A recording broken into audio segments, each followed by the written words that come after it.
Hi there, this is my midterm presentation for environmental education. First, going to talk about the history of environmental education. In the mid-1800s, we saw the first concern over environmental educations with writings from Emerson and Thoreau. By the late 1800s, there was a focus on the environment almost as a source of recreation and conservation, where we saw national parks begin to become a part of the society. In the 1930s, there was a focus on more management due to issues that arose out of the Great Depression, such as the Dust Bowl. Things were not being managed correctly, and there was damage to the environment. In 1948, the International Union for the Protection of Nature Conference occurred. In 1962, Rachel Carson's Silent Spring was published. In 1966, the Species Conservation Act went into effect. The Clean Air Act also went into effect in 1965. On April 22nd, 1970, our first Earth Day happened. And in 1972, the United Nations Conference of the Human Environment occurred. This actually focused on environmental education in one of the pieces of this conference. And then finally, the National Environmental Education Act occurred in 1990. There were a couple presidents along the way that really had a strong impact on environmental education, those being FDR with his New Deal policies, LBJ, and then the first President Bush in the late 80s, early 90s. So what is environmental education? Environmental education is a way of teaching that connects science, technology, economics, policy, and people and the environment. It addresses relationships between humans and the environment, as well as values and skills. So this is more of a way of learning for students more than the actual topics that would be considered more like ecology study. So the shortcomings of environmental education programs. Environmental education programs are simply not keeping pace with the amount of environmental change we are seeing. The degradation to the globe around us is happening at an alarming rate, and it is constantly changing. So it's something that environmental education needs to keep up with. A lot of this is also placed on the public school systems. Public school systems are already stretched far beyond their means, so they focus on other issues such as standardized testing. When it comes to adult education, environmental education, unfortunately, like many things in today's society, these issues are very charged and very political at the moment, and there is sometimes a distrust in science. So I'm going to talk about 3 environmental education programs that were spoken about by classmates. First was the Georgia Sea Turtle Center. This Georgia Sea Turtle Center is located on Jekyll Island off the coast of Georgia.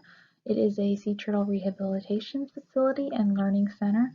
It is open to the public where they can learn about their rehabilitation projects and their conservation efforts. The next is the Piedmont Wildlife Center. This began as a rehabilitation center and has now moved to more focus on the conservation of native species in the area. And finally is the Bush Wildlife Sanctuary. This is located in Palm Beach County. They have 2 main focuses at the sanctuary. The first is wildlife rehabilitation, that is rescue, rehabilitation, and then re-release. And then the second is their prong of environmental education, educating the public that comes to the facility. Next is the goals and benefits from an educator's perspective. The educator's perspective helps students really gain a good way of thinking about topics. Having students work together can build these skills. It builds problem solving skills. It helps students look at multiple points of view. It also helps students form opinions on environmental topics or just general topics, and it kind of exposes them to those gray areas and allows them to start making their opinions on these topics. It also allows students to engage in the outdoors, and outdoor education is a wonderful supplement to textbooks. So 5 challenges of environmental education. First is the political agendas that I touched on earlier. The second is demographic changes. There is a large change in both ages and ethnic groups. There's been a rise in minorities. There's also going to be a decrease in the older generations as the baby boomers start to age. The third challenge is that children have less opportunity to really get out and interact with nature. They're not seeing as many of these things up close and personal to really build that bond and appreciation for nature. The fourth is the psychology of despair. There is a belief that there is not much that can be done to help our cause when it comes to the environment. And finally, the idea that media is the primary teacher of a lot of environmental information for both children and adults. This can kind of tie in with the political agendas, but it also can play into children as far as getting their information off of the computer, off of TV shows, things like that. So there's one very important shift that needs to happen in environmental education. This is a shift from nature appreciation and awareness to the education for a sustainable future. So a shift from appreciation to the environment to practices that can build a more sustainable ecosystem for future generations. What is an environmentally literate person? An environmentally literate person is someone who makes informed decisions concerning the environment. They're willing to act on these decisions to improve the well-being of individuals, society, and the global environment, and participates in civic life. So there's kind of 4 prongs that go along with this. There's knowledge, there's a cognitive and effective disposition, cognitive skills, and the abilities of environmentally responsible behavior. So the competencies of an environmental educator. They must be able to identify environmental issues, ask relevant questions, analyze environmental issues, make personal judgment about environmental issues, use knowledge to defend positions and resolve issues, and create and evaluate plans to resolve environmental issues. So the hopes of an environmental educator are to make environmentally literate students who act on environmental issues. There's a lot of people who are becoming a lot more literate as far as the knowledge goes on environmental issues, but there's sort of a disconnect between that and the step it takes to act within the community and really make those changes in their daily lives. So here are a couple of different educations that influence environmental education. There is citizen science. This is kind of a community involvement within the science, maybe amateur scientists conducting the science. Climate change education, which is education on the changing climate around us and the causes of this climate change.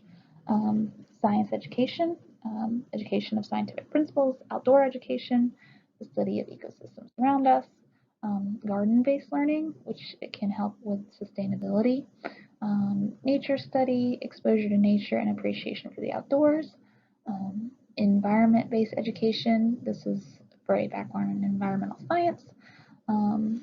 Place-based education. These are helping students solve specifically community-based problems. Experimental education helps with the methodologies of experimentation and sustainability development. This is creating sustainable plans for the future of our communities. So what does it mean to understand? As a learner, we all have a cognitive map that enables us to retrieve information. We can add new information and we can draw appropriate connections between this information that eventually helps us solve problems. So this is really a thorough comprehension of subject material that we are presented. So the learning process, there is three parts to it. First, there is the sensory perception. That perception then is transferred to short-term memory, and then finally to long-term memory. That little jump between short-term memory and long-term memory is influenced by rehearsal and consolidation. So in order to learn, you need to pay attention. The more attention that's paid to a subject, the more you're going to retain. You need repetition, such as trying to memorize a definition. You just repeat it over and over and over, or memorize a line of a song. And then you need to learn your mental models, learn how you learn, um, learn what works well for you in the learning process. And this can help with future information. So, how to increase and improve learning? It's good to know your learners, know their history, know what they already know so you can expand on it, um, know how they learn, know what keeps them engaged, focus on the positives of experiences. If there are some negative downsides, tend to focus more on the positives so they'll remember things in a good light. And then finally, create an environment in which people can learn. Keep it fun and engaging for the students so that they will pay more attention. Here is a table of the learning theories. Um, First is brain-based learning. This is teaching method focuses on specifically the most up-and-coming science on how the brain actually learns. Experimental learning is learning through experience. Inquiry learning has students ask questions about the material in order to better comprehend it. The comprehensive model looks at a complete comprehension of the subject. Cooperative learning is group work, such as group projects, things of that nature. Um, Critical thinking allows you to conceptualize the subject and then dive further into it. Creative thinking lets you look at a subject in a new way. System thinking looks at everything as part of a larger system. So each thing is a component that makes up a whole. Social learning and social cognitive theory are kind of similar. Social learning is observations of others to learn. Um, and then social cognitive theory is knowledge acquisition related to the influence of others. So why doesn't conservation behavior change? Um, Sometimes people don't fully understand the problem or how we can reach a solution. Um, Sometimes something might not be supported by their social group, and people are social beings. Sometimes people just don't think that they can change. And then the last one is just not a sufficient motivation. So these are several theories and descriptions when it comes to behavior change. Um, the first is the theory of planned behaviors, and this is basically just intentions lead to a behavior. Um, the next one is the elaboration likelihood model of persuasion. Change is created when people are engaged in things. The more you hook people, the more you draw them in, the more likely they are to change. The next is the diffusion of innovation. This is the idea that ideas spread through a predictable manner. So first they're kind of set by the trendsetters, and then eventually this permeates through society. to the very last people that might have to be incentivized to go along with the change. The next one is self-efficacy. This is experiences that make a person confident that they can take action. Um, and this kind of goes into self-determination theory. So self-efficacy and incentives combine to make a change. So you have experiences that make you think you can change, and then you also follow that up with some incentives. Um, Flow of behavior change is when interventions are taken at specific times to really cause a change. Um, and then the next one is the reasonable person model. This is the idea that people want to change, they want to be reasonable and part of a decent society. We just have to give them the means to do it. The value belief norm model.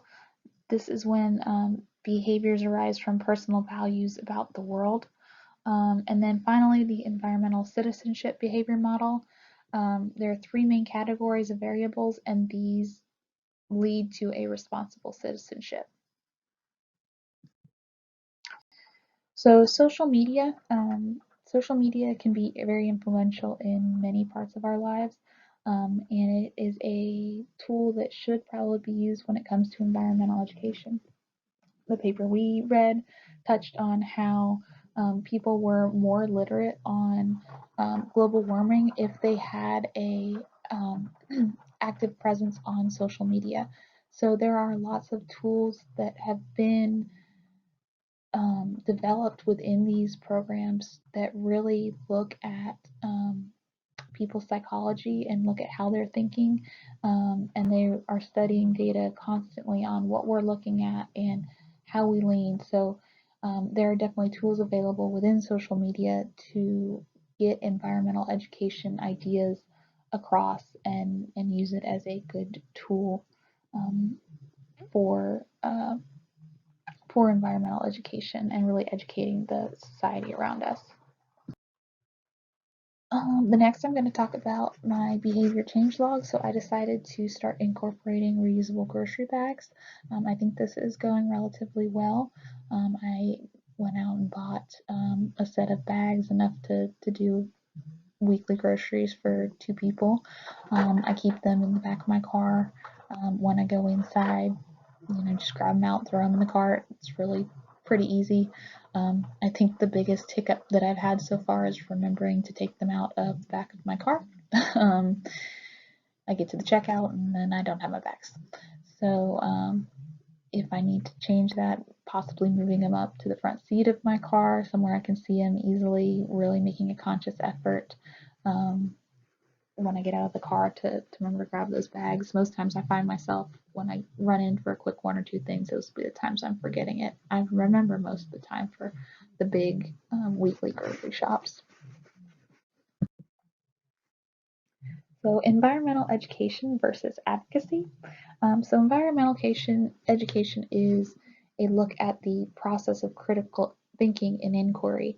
Advocacy really promotes a particular viewpoint. They're really pushing those ideas, those ideals of a subject matter.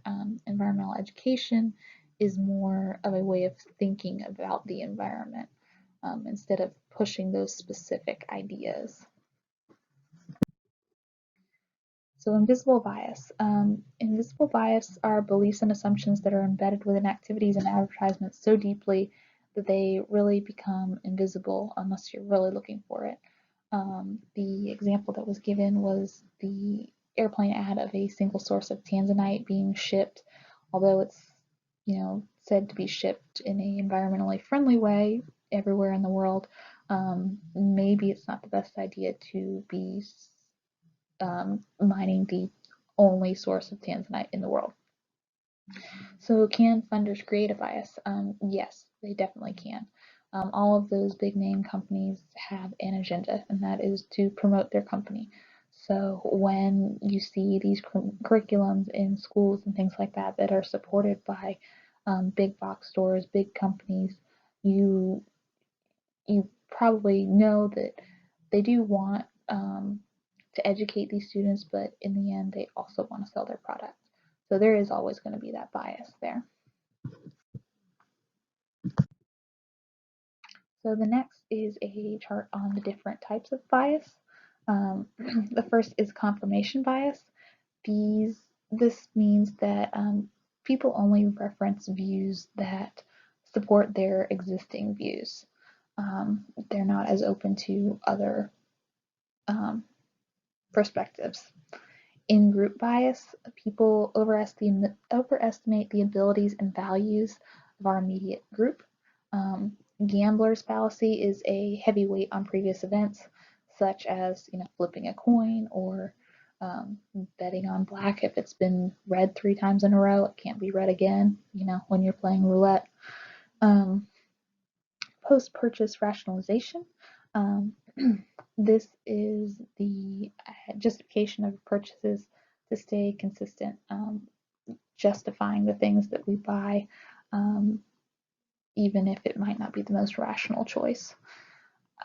Neglecting probability. This is the inability to properly grasp risk. I am definitely guilty of this. I have a huge fear of flying, and people can tell me a million times that it is safer than getting in a car, and I am still incredibly anxious every time I go to the airport.